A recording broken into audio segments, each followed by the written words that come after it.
Welcome to this channel, New Europe ANP. Now, the aim of this channel is to advocate for European racial separatism within the United States. That is, people of European ancestry to have a racial state in the Pacific Northwest, minus the Seattle-Portland corridor, right? And just a little strip jutting out into the Pacific. So that is the basic position, right? And there are other things talking about specific policies of this country and all sorts of other stuff about that, but that's the basic idea of this. And the idea, ANP, stands for All Nations Party. That is, it is to work within the rubric of the All Nations Party. This is the New Europe or European racial separatist wing of the All Nations Party. There are also many other wings. There are other racial separatist wings such as Aztlan and New Africa. Also, the Lakota and Eastern Oklahoma is the idea. Our ideas of proposed movements within this. There's also the conservative, libertarian, progressive, and Democrat. Whether or not to split the two, I don't know. But there are many other wings, proposed wings within the All Nations Party. It's the idea of pan-secession, a country for all these different groups, all these different nations within the empire, not nation, empire of the United States. Okay, so that's basically what the New Europe ANP is. Now, what I want to say here is that some people will look at that and they'll say, oh, why should I listen to you now? Right? Because you have these aims, you have these positions, that you have these propositions, so maybe that makes me biased. Why should you listen on what I have to say about race when I hold this position? Well, this position I hold is not something that is not a position that I have come to precipitously. It's not something that I just sort of stumbled into, and it's not a default position that I was programmed to have as a child, right? Like as a child, you're programmed, support the United States, all races are equal, whatever the hell that's supposed to mean. That the idea of racial separatism is a bad thing that's programmed at an early age, right? I didn't come to this position that way. Now, maybe by having come to this position, that makes me biased, maybe, okay, but maybe you're biased because, I'm a racial separatist, okay, and you are a racial integrationist, okay? Maybe you're more biased than me. In fact, you probably don't even consider yourself a racial integrationist because you don't even really consider that to be a real thing, a real position to have. Kind of like you don't consider yourself to be pro-breathing or a believer in gravity or something. It's something that you don't even label, right? And I would say that is a sign of profound bias. So if you're going to say that, well, maybe I'm biased because I hold a position, well, you hold positions too. Okay, and so you could have biases as well.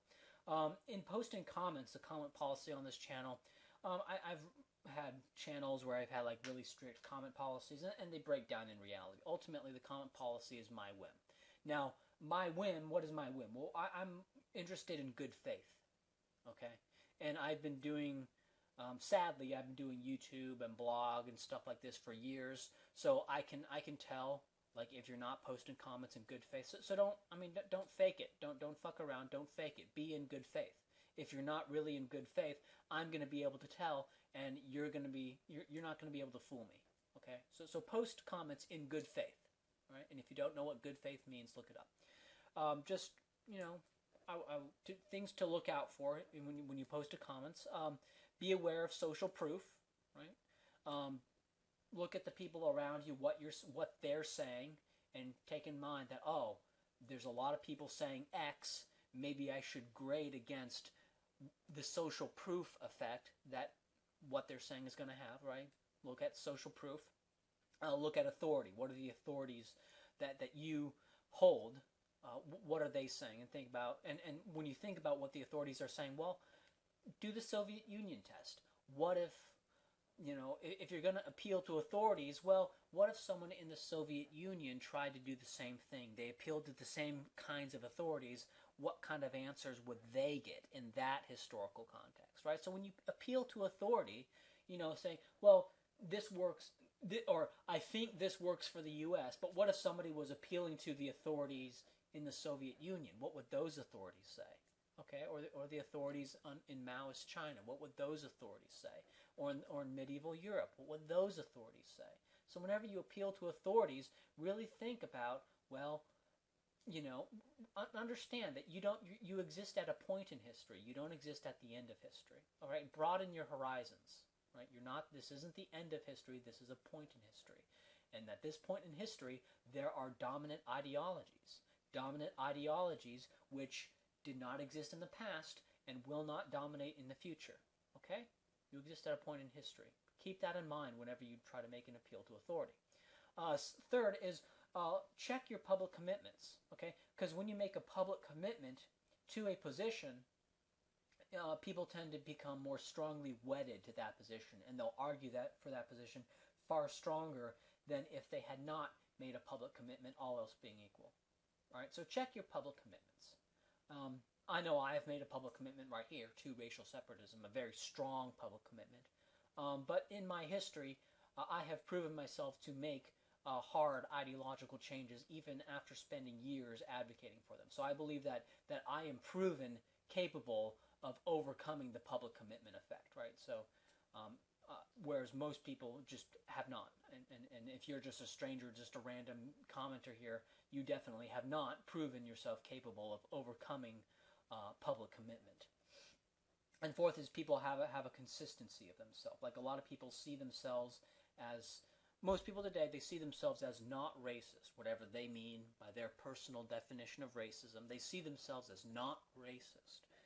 And so there is that consistency thing and saying, well, I can't support this because I'm not racist, right? Right? Whatever they mean by that. Okay, well, okay, consistency, like they'll say, I'm not a bad guy. I'm not a hateful person. I don't hate other people, so I'm not going to support this movement, right? And so there's this knee-jerk reaction to not support something because of some sense of consistency. Now, first off, those things are straw men, right? Racial separatism does not mean that you hate other races, no more than tribal, having a country for a tribe doesn't mean you hate other tribes. Having a country for any other national identity, right, like a Germany or a Sweden, doesn't mean you hate people who aren't Germans or Swedes, okay? Right? That's not what that means. Right, but also check, are you having some problems in terms of consistency? Basically, is there some inertia, some personal identity that you're holding on to just because you've held on to it for a long time? Right? And look into that and really check that. Okay, so that's just kind of an introduction to this channel. Kind of the comment policy of this channel. I'm not making a really strict hard comment policy. I mean, just don't lie about people. Don't lie about people's positions. Full nuance of positions. Positions are complex, and if I'm making a video about something, I probably have a complex position on that. Something that takes a long time to elucidate. And if you have to post 10 comments just to restate the proposition you're commenting about, well, then do that, right? Take the time you need, right? Don't aim to be pithy, right?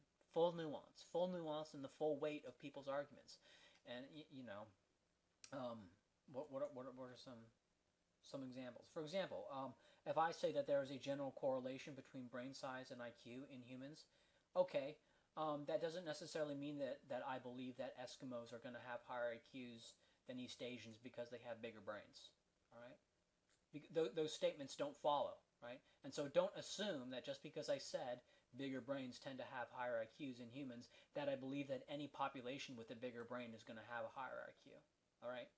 I mean, that's like the level, like that's just an example of the level of not assuming. Don't assume, right? Don't assume positions. Don't assume things going forward, okay, right? So I think that's really about it. Just good faith. Don't assume. Check those 4 things. Check if you're dealing with social proof. If you're dealing with if you're kind of a toady to an authority, or you're. Oh, another thing would be like what I call the truth industry. Things like Snopes. Things like what YouTube atheists say.